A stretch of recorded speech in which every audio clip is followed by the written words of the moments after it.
Merci beaucoup. Donc, je suis lieutenant-colonel Cherbessian, je suis responsable des opérations et du code ICT à Osdis du Gard. Alors, en effet, mon intervention, elle est à cheval sur prévision et à cheval sur opération. Et en propos introductif, ce que je voudrais dire, c'est que ce que je présente, c'est ce qu'on a fait depuis 2001-2002. Et c'est assez intéressant parce que ce qu'on vient de voir, les deux précédentes interventions, en fait, ce qui a été présenté là n'existait pas quand on a commencé ce type de travail, qui a commencé, je dis, 2001-2002. Et donc, il a bien fallu s'organiser parce que il nous manquait des outils de travail. Et aujourd'hui, ce qui est intéressant, c'est que tous les services de l'État se sont attelés à essayer de combler ces vides-là. Et là, au fur et à mesure, nous, de notre évolution actuelle, ça va être d'intégrer totalement ces nouveaux outils pour être, je dirais, un petit peu plus au goût du jour dans ce qu'on a fait. Voilà. Donc, mes propos s'orientent autour donc le contexte gardois. C'est facile parce que tout le monde vous l'a montré tout à l'heure. Vous avez remarqué la première diapo du service de prison des crues, le Gard il était en noir. Après, il nous a montré le Gardon. Après, on y est tout le temps parce qu'il s'avère qu'on est à l'endroit où il y a la probabilité d'épisode Cévenol qui est quand même assez importante depuis une vingtaine d'années. Un petit peu moins ces dernières années, on a eu un petit peu de chance. Ça part un peu vers le Var, ça part un peu vers l'Hérault. Enfin, de toute façon, on sait que des PO jusqu'aux Alpes-Maritimes, malheureusement, on est souvent confronté à ce type de problème. Et le Gard, on l'a eu particulièrement ces dernières années. Du coup, il nous a fallu développer un outil de planification. Et cet outil de planification, il avait pour objectif de pouvoir préparer les événements et se préparer aux événements. Et donc à mettre en place des mesures préventives et des mesures avant les mesures curatives et de prépositionner des moyens sur le terrain en fonction de l'événement qui allait arriver. Donc pour cela, on a créé un outil de gestion de ces événements. On a intégré dans les années 2014 les médias sociaux en gestion d'urgence, très important. Moi, c'est quelque chose que j'ai complètement découvert en 2014. On a été un des premiers S10 à conventionner avec une association qui s'appelle Visov, qui est une association issue de la loi de sécurité civile, où chacun peut participer à sa protection et à la protection civile. Et ce sont des volontaires qui scrutent les réseaux sociaux et qui synthétisent et qui nous apportent des images de tout ce qu'ils voient sur les réseaux sociaux. Donc, quelque chose qui aujourd'hui, on ne peut pas fonctionner sans prendre en compte les réseaux sociaux. Et je terminerai mes propos par ce qui s'est passé à Saint-Julien-en-Pérolas. Alors, je serai assez factuel parce que c'est quelque chose qui fait l'objet de problèmes judiciaires, donc je n'irai pas dans certains détails. Mais en tout cas, dans la partie sécurité civile, j'ai rien à cacher et vous verrez, c'est assez intéressant. Donc, le contexte gardois. Le contexte gardois, alors je vais m'arrêter à Nîmes 88. On n'ira pas plus loin, c'est pas la peine. Nîmes 88, à l'époque, j'étais sous-lieutenant, je travaillais dans le Vaucluse, et j'ai fait partie des colonnes de renfort de Nîmes 88. C'était au mois d'octobre. J'étais à Cavaillon, je jouais au foot, en plein soleil. Et quand on m'a dit on part en inondation, je ne comprenais pas pourquoi. Parce que je ne connaissais pas bien ces phénomènes. Et on est arrivé à Nîmes, il y avait 1 mètre d'eau partout, enfin minimum 1 mètre d'eau partout, avec des vitesses d'eau énormes, où les voitures ne s'arrêtaient pas au feu rouge parce qu'elles étaient emportées. Et Nîmes 88, c'est 11 morts. C'est déjà beaucoup. Les gens, d'ailleurs, ne le croyaient pas. Ils pensaient qu'on cachait les gens dans les jardins de la Fontaine et les cadavres et qu'on sortait la nuit pour ne pas dire que... C'est déjà la rumeur. Oui. Il n'y avait pas les réseaux sociaux, mais déjà la rumeur. Je n'ose pas imaginer, mais non. Ensuite, le département a connu un triste événement en 2001 où on a eu une crue sur le centre du département et on a perdu un pompier. Dans des circonstances dramatiques. Il est resté... accroché au bras de son chef de centre pendant 1 heure jusqu'à ce qu'il arrive à le tenir et qu'il lâche et on n'est pas arrivé à le secourir.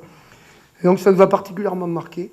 Et là, c'est au moment où était arrivé le nouveau directeur, c'est au moment de la départementalisation. Et là, on a dit, c'est le risque le plus important du département, il faut qu'on s'organise pour cela. On n'a pas eu vraiment le temps de s'organiser, il est arrivé 2002. Alors, 2002, je crois que c'est le deuxième phénomène du siècle en termes de superficie touchée. Pas en termes de quantité d'eau. Mais globalement, il y a eu 600-680 mm dans les endroits où il y en a eu le plus, dans le secteur de l'Égoile, en 24 heures. Et c'est surtout le phénomène le plus important pour nous, c'est que tout le département a été touché. Et ça, c'est beaucoup plus difficile. 23 décès. Ensuite, la crue de 2003, hein, celle qui a permis au CCMAGREF, je ne sais jamais votre nom, CCMAGREF, d'exister. Et je peux saluer le travail qui a été réalisé depuis, parce que moi, la crue de 2003, je l'ai connue, la digue emportée à Fort que je l'ai vue.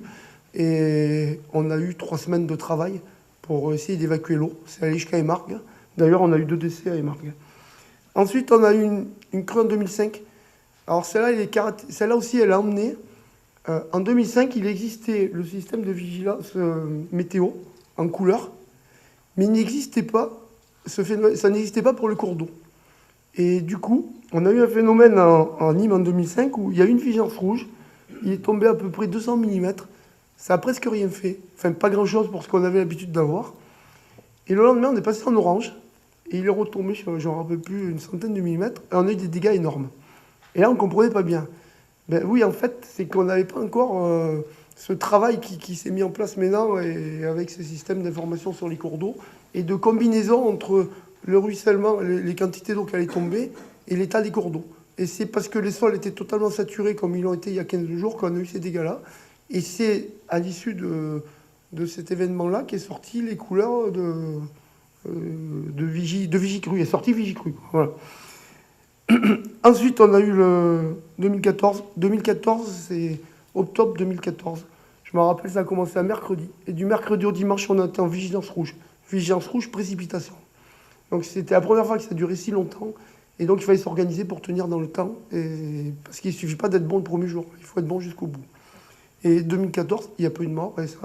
Et ça, c'est parce que tout ce qu'on évoque depuis ce matin a été mis en place, et notamment la culture du risque, les plans communaux de sauvegarde et ce travail en symbiose avec les collectivités territoriales qui a permis beaucoup de choses. Voilà. Ensuite, ce qu'on peut dire, donc ça c'est pour le contexte, pour la culture opérationnelle, pour nous, en fait, une inondation pour nous, c'est comme les feux de forêt. C'est la même chose. C'est la même chose parce que c'est un espace-temps identique. C'est une superficie importante touchée avec une vitesse et une synergie forte. Et donc ça, on savait le faire parce qu'on a une culture du feu de forêt depuis de nombreuses années. Et on s'est calqué sur notre mode de fonctionnement du feu de forêt pour travailler sur la partie inondation. Et bien sûr, la prise de conscience, je l'ai évoqué.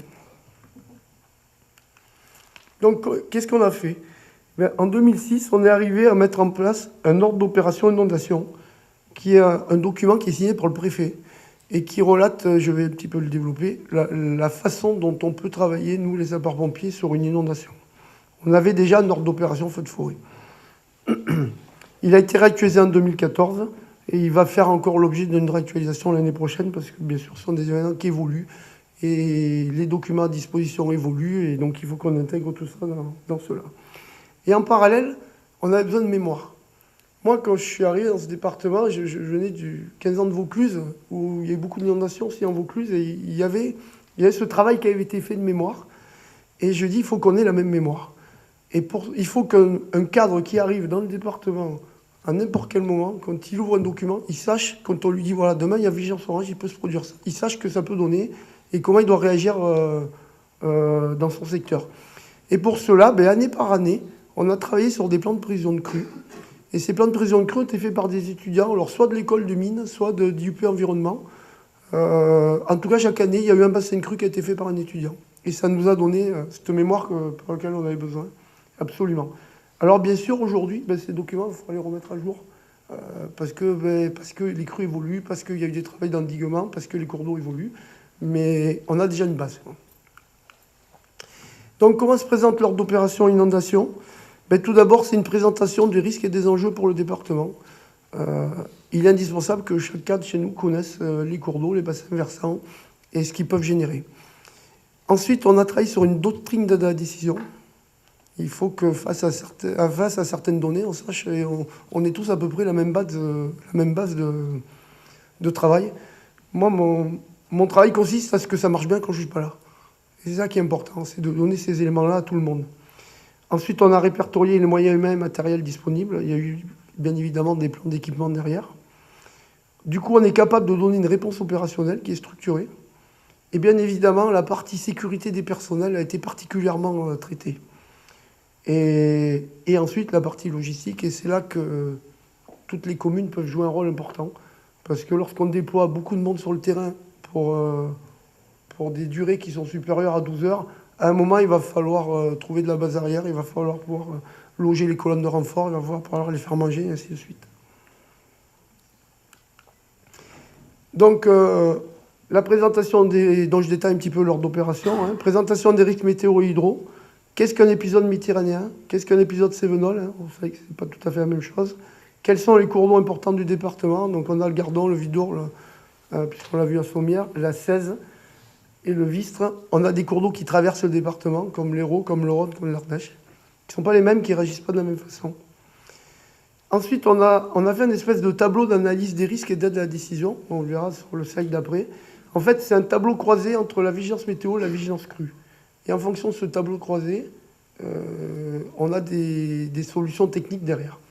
Et on a 3 réponses opérationnelles qui regroupent des actions immédiates et complémentaires et qui sont donc possibles en fonction du risque, mais aussi en fonction de son évolution. Une vigilance orange, une première vigilance orange en début de saison, ça ne va pas être la même que celle qu'on a connue il y a 15 jours alors qu'on a des sols saturés. Donc la réaction au cours d'eau ne sera pas la même et cela, il faut l'intégrer. Et ensuite, à travers nos plans de prévision de crue et les moyens de secours spécifiques qu'on a développés dans le département, on a détaillé la réponse opérationnelle. Donc voilà ce que ça donne. En fait, donc on a croisé vigilance météo, vigilance hydro. Quand tout est vert, tout va bien. Quand c'est jaune, on se met en surveillance. On a eu des morts en vigilance jaune. Hein, parce qu'en vigilance jaune, ça ne veut pas dire qu'il n'y a pas de danger. On peut avoir un orage avec un débit important en peu de temps, mais sur un débit important. Et le problème de notre département, c'est qu'on a beaucoup de ponts submersibles. Et malheureusement, là, c'était même des gens du département. Ils ont cru qu'ils pouvaient passer, ils ne sont pas passés. Et ça, c'est toute la difficulté de ce type de risque où le jaune est quand même dangereux. Et ensuite, on croise entre jaune et orange. Hein, orange météo et jaune cours d'eau, ou orange météo, orange cours d'eau. Et là, ça détermine 3 niveaux. Niveau 1, niveau 2, niveau 3. En niveau 1, essentiellement, le centre opérationnel informe les centres de secours. Et il dit, voilà, on est en niveau 1, il se passe ça, on commence à suivre l'événement, réviser un peu vos pompes, vos machins, vos équipements, je veux dire, on se met en veille active. Niveau 2, on doit être capable de faire face à une augmentation sensible de l'activité opérationnelle. Souvent, c'est plutôt des caves inondées, des choses comme ça, un peu de vent, mais il faut qu'on soit aussi capable de s'organiser, se préparer pour faire face à un événement important. Et là, il y a une articulation très importante. C'est qu'on doit être capable, au centre de traitement de l'alerte, de dire « c'est fini, on n'y va plus ». On ne fait plus de garage inondé, on ne fait plus de cave, on laisse tomber, on viendra quand c'est fini. Pour ne pas se désorganiser face à ce qui va se produire après. Et ce point-là, c'est le point crucial. Il ne faut pas le rater. Si vous le ratez, c'est trop tard. Vous vous mettez à plat, vous n'arrivez pas à vous redresser. Parce que vous avez mis toutes vos casernes dehors. Donc il faut être capable de dire aux gens, je suis désolé, quand il pleuvra plus, on garde vos numéros, quand il pleuvra plus, on vous rappellera, et on viendra voir chez vous si c'est encore utile ou pas, et on fera s'il faut. Et ensuite, le niveau 3, le niveau 3, c'est soit un croisement d'orange-rouge, soit un orange un peu plus, je dirais, parce que les cours d'eau sont saturés. Et là, on doit faire face à des événements importants, donc on va mettre du monde sur le terrain, quoi qu'il arrive.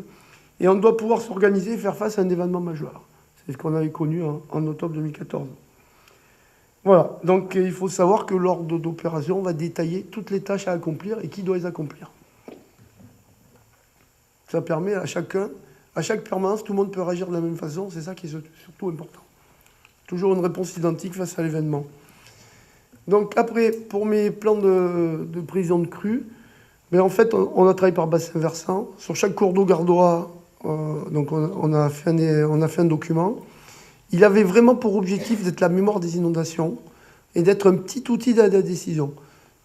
Mais un vrai outil d'aide, c'est-à-dire que c'est pas parce que c'est écrit qu'il faut le faire, mais ça permet de donner un petit peu des idées aux gens qui ne connaissent pas. On a cartographié les risques et les enjeux, hein, ça c'est le grand classique. Ça fait partie des choses qu'il faut qu'on rectifie aujourd'hui parce que chaque crue fait changer la crue. Alors, le cours d'eau se transforme, entre-temps il y a le travail de l'homme derrière, donc soit il va un peu moins... Les hauteurs d'eau ne correspondent plus à ce qu'on a l'habitude, à ce qu'on a connu à ces événements-là. C'est tout le travail de fond qu'il faut qu'on refasse. Et ensuite, il y a la liste de tous les contacts. Donc voilà comment ça se présente. Hein, ensuite, donc, par secteur, il y a une fiche type. Donc là, c'est sur la 16 secteur de Barjac. On a le site de Monclus et on a le site de Tarot. Donc en fait, si un événement se produit sur ce site-là, que vous êtes commandant des opérations sur ce site-là, ben, vous avez un document qui vous permet de vous rappeler ce qui s'est passé et qui vous propose éventuellement de faire quelque chose. Vous n'êtes pas obligé de le suivre, puisque le seul maître à bord, c'est celui qui est sur le terrain après. Et ça, on l'a écrit partout, parce qu'on fait quand même un peu attention à ce qu'après, un juge qui ne connaît pas bien le domaine pourrait faire avec. Et donc, il y a une fiche qu'on a appelée fiche anticipation. Et donc, il y a plusieurs types d'actions qui sont développées par fiche. Et comme on sait qu'il y a des secteurs qui vont être coupés en deux, qu'il va falloir resectoriser, qu'on ne peut plus accéder par un endroit ou par un autre, ben on propose des modules de mise en place de véhicules préventivement sur ces secteurs-là et voir comment ils ont été structurés. Ensuite, dans l'ordre d'opération, j'avais parlé des moyens spécifiques. Et donc, on a développé trois types de groupes. Il faut savoir qu'aujourd'hui, il y a une uniformisation de ces groupes sur la zone de défense. Donc, nous, c'est un peu compliqué. Nous, dans le Gard, on est zone de défense sud. La zone de défense sud, c'est toute la région Occitanie, et toute la région PACA. L'Ardèche et la Drôme, donc ils dépendent du côté sud-est. Sud-est, c'est Lyon, hein, c'est pas... On pourrait se tromper. Mais l'été, pour les feux de forêt, ils sont avec nous. Parce qu'ils sont soumis à un régime méditerranéen. Donc ils font presque comme nous, mais pas tout à fait. Voilà, c'est normal, hein, on est français, il faut un peu de spécificité locale. Donc trois types de groupes. Alors, je vais faire à l'envers. Enfin non, au mieux. Le groupe de sauvetage en eau vive. Ça, c'est quelque chose qu'on a complètement développé après 2002. Il y avait aucun texte, et depuis les textes sont parus. En fait, on a pris des gens qui étaient spécialisés grimpe. Un grimpe, c'est ceux qui montent partout, là, en milieu périlleux, et des plongeurs. On les a mis au cours d'une table. Ça a été difficile parce que les spécialistes, ce sont tous des gens passionnés. Et on leur a dit qu'il faut sortir une doctrine. Il faut sortir une doctrine qui est issue de la plongée, mais qui est aussi issue du grimpe, parce que pour l'eau vive, c'est ce qu'il faut. Et on est arrivé à trouver un compromis, on a appelé ça SEV, un sauvetage en eau vive. Ils vont s'entraîner à Millau. À Millau, il y a une zone artificielle où on peut faire de l'eau vive, on peut arrêter, on peut ouvrir, on peut créer des niveaux d'eau différents. Et vraiment, leur spécialité, c'est d'aller chercher les gens dans les torrents. C'est issu du canyon, c'est issu de canyoning, c'est issu de tout plein de domaines de sport en eau vive. Et ça fait partie des plus dangereux de ce qu'ils font. Sincèrement, je suis toujours impressionné quand je les vois se mettre à l'eau. Je n'oserais jamais y aller où ils vont. Ils ont sauvé beaucoup de monde. J'ai envoyé un détachement dans l'Aude. Ils ont fait 80 sauvetages ou mises en sécurité parce qu'on a eu la chance d'arriver au moment où l'eau redescendait. Donc à Trèves. Donc du coup, voilà, ce sont des gens très efficaces. Ils sont constitués, alors normalement c'était deux véhicules tout-terrain et puis deux véhicules tout usage. Et là, depuis quelques temps, c'est équipé de Ford Ranger, c'est super bien, c'est super utile. C'est des gros 4x4 en fait, et du coup, on remplace les VTU avec ça. Et même, on prend même plus les bateaux parce que de toute façon, on met pas les bateaux à l'eau. On sait que c'est plus la peine. Après, il y a un groupe d'assistance inondation. Là, c'est je suis en camion, je vais chercher les gens dans l'eau. Il n'y a pas trop de courant d'eau. Il y a des bateaux, il n'y a pas des bateaux. Il y a une crue du Rhône, il faut du bateau. Enfin, une crue après rupture de digue. On a une rupture d'eau, on a de l'eau en pleine, il faut des bateaux. Autrement, on ne va pas mettre un bateau sur de l'eau vive. Et puis après, on a un groupe polyvalent inondation. Lui, il est plutôt fait pour le retour à la vie normale. Il y a des raclettes, il y a de tout, il y a du pompage.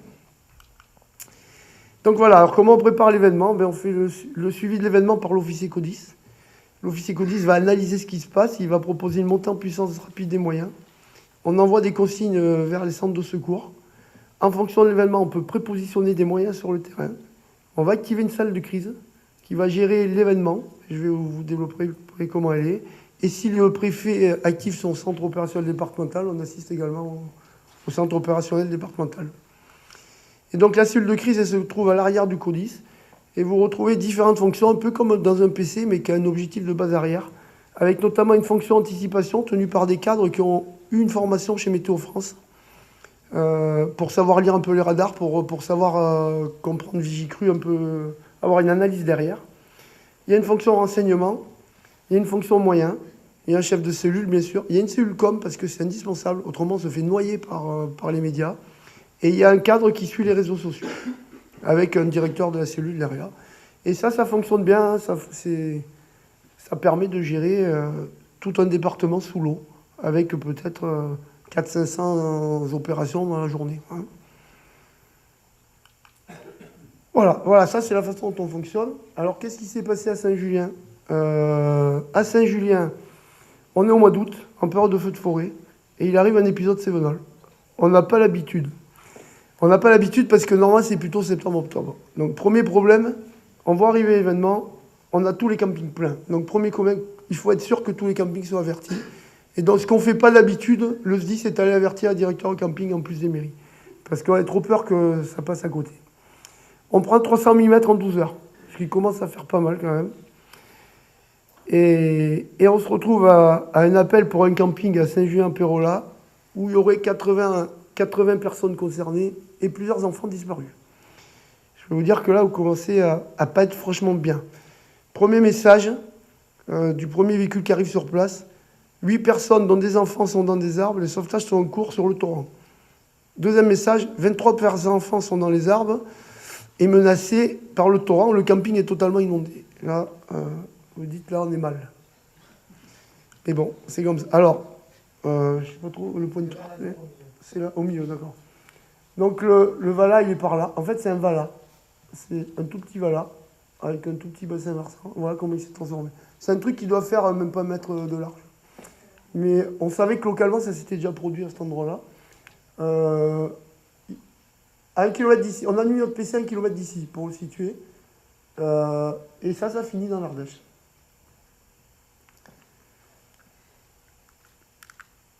Alors, on avait anticipé l'événement la veille, hein, avec ce qui était annoncé. On s'est dit, ouais, ça va pas le faire, il va falloir mettre des moyens sur le terrain.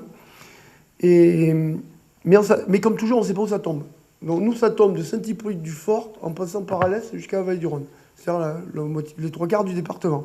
Donc j'avais positionné des groupes SEV à Saint-Hippolyte-du-Fort et à Alès, et un groupe polyvalent au centre du département. Rapidement, en suivant le radar et en fonction de ce qu'on voit sur les réseaux sociaux, notamment sur Saint-Martin d'Ardèche, on a senti que ça tapait plutôt sur Vallée du Rhône. On a eu un élément favorable, le maire de Montclus avait évacué son camping, il nous a appelé au secours. Du coup, on a senti que c'était vraiment là, et j'ai fait riper tous les groupes SEV sur ce secteur-là. Ce qui nous a permis de gagner beaucoup de temps, parce que après, il faut être rapidement sur place. Donc la salle de crise a été activée, la préfecture a activé le COD. Les premiers sauvetages, c'est des camions feux de forêt qui les ont faits. Et ils ont récupéré les gosses, ils sont allés les mettre sur la route. Rapidement, on a eu des renforts du Vaucluse, beaucoup de renforts du Vaucluse, un groupe SEV, des renforts des Bouches-du-Rhône, de l'Hérault. Et donc, on s'est organisé pour structurer notre opération. On a mis en place un PC de colonne. Alors, j'ai mis plus parce que nous, on a l'articulation PC de colonne, PC de site. Et là, on était sur du PC de colonne renforcé en cadre. Et le maire de Saint-Julien s'est présenté sur place avec la police, avec la gendarmerie. Et là, on est dans une phase où on a besoin du maire sur place. Parce qu'il y a des décisions à faire. Et je vous rappelle que le maire, c'est quand même le DOS, hein, le directeur des opérations de secours. Et s'il y a de l'arbitrage à faire, il faut qu'il soit là pour le faire. Et puis, on a aussi besoin de tout son appui. Et là, c'était difficile parce que Saint-Julien, c'est une petite commune. Mais bon, il a ouvert ce qu'il avait. Il avait une salle polyvalente qui était ce qu'il était. Mais j'étais bien content de pouvoir mettre les gamins au chaud parce qu'ils étaient tous en t-shirt, en slip, en maillot de bain, quoi, trempés comme des poires. Et donc, ils commençaient vraiment tous à avoir des problèmes d'hypothermie, pardon. Et donc, la salle de crise du CODIS est activée, le COD, pour coordonner tout ça.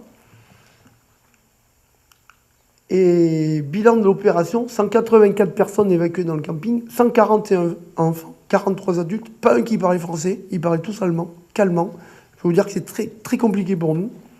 Impossible de savoir combien il y en avait dedans. Je veux dire, ils ne savaient pas, ils n'avaient pas de registre. C'était la rigueur allemande, je suis désolé de vous le dire, elle n'était pas terrible ce jour-là. Une personne disparue. Alors, pour savoir, c'était quelqu'un de l'encadrement qui était retourné au camping pour voir s'il restait des gamins à l'intérieur. Et il a voulu récupérer quelque chose dans son camping-car et il a été emporté. 260 sapeurs-pompiers engagés, 62 véhicules, donc 84, 13, 34, 4 hélicoptères, 2 de la sécurité civile, 2 de la gendarmerie. Donc le maire qui met à disposition tous ses moyens, ça nous a vraiment aidé. La population qui a participé, ils sont instinctivement venus, ils ont fait à manger, ils ont tous servi à quelque chose. Après la Croix-Rouge qui a pris le relais, comme vous l'avez certainement expliqué ce matin sur l'Aude, parce qu'il fallait nourrir tous ces gens-là et nous, ça, on n'est pas capable de le faire. Et le plan de nombreuses victimes mis en œuvre avec le logiciel Sinus qui permet de répertorier les victimes, ce qui a été développé pour les attentats. Un officier com mis en place qui s'est fait happer par tous les médias parce que là on était en plein été, il y avait que ça à se mettre sous la dent, ça a été terrible. Ce que je garderai, c'est le plus compliqué, ça a été identifier les gens et savoir s'il en manquait. Et là, là on est sorti du cadre, hein, on s'est vu avec les gendarmes. Les gendarmes ils disent maintenant on va prendre une photo de chacun, on va leur demander de mettre leur nom dessous et puis on va faire le point comme ça. Et ils ont pris une photo des 120 personnes qui étaient là. Et les 18 disparus ont été retrouvés par les Ardéchois parce qu'ils étaient partis en fait faire du canoë-kayak en Ardèche. Mais ils n'ont pas pu mettre à l'eau, heureusement. Donc quelques images. Hein, donc là, là c'est les images du PC. Là, voilà, le PC était là. Alors, pour nous, le PC, il faut pouvoir poser les hélicoptères et puis après, il faut une salle, c'est l'idéal pour pouvoir récupérer les gens. Petites images du cours d'eau. Et voilà comment c'était dans le camping. Il n'y avait plus rien. Tout a été emporté. Et quand on récupère des gens dans les arbres, c'est parce qu'ils se sont accrochés à ce qui passait. Ça veut dire qu'ils étaient à la hauteur des arbres. Moi, je me rappelle, Vaison-la-Romaine, on a mis des échelles pour sortir les gens. Alors, mais comment vous étiez là? Je me suis accroché à ce qui passait. Le pont de Vaison, c'était aussi plus de 10 mètres. Hein. Mais là, c'était pareil. Tout a été complètement détruit. Et donc là, vous voyez la salle, on ne voit pas très bien malheureusement la photo. C'est la salle polyvalente. Bon, il y avait vraiment beaucoup de bruit, beaucoup de monde, mais on n'avait rien d'autre sur place. Et là, vous voyez les groupes SEV qui avaient fini leur intervention. Voilà, j'ai terminé. J'étais un peu lent. C'est mon défaut.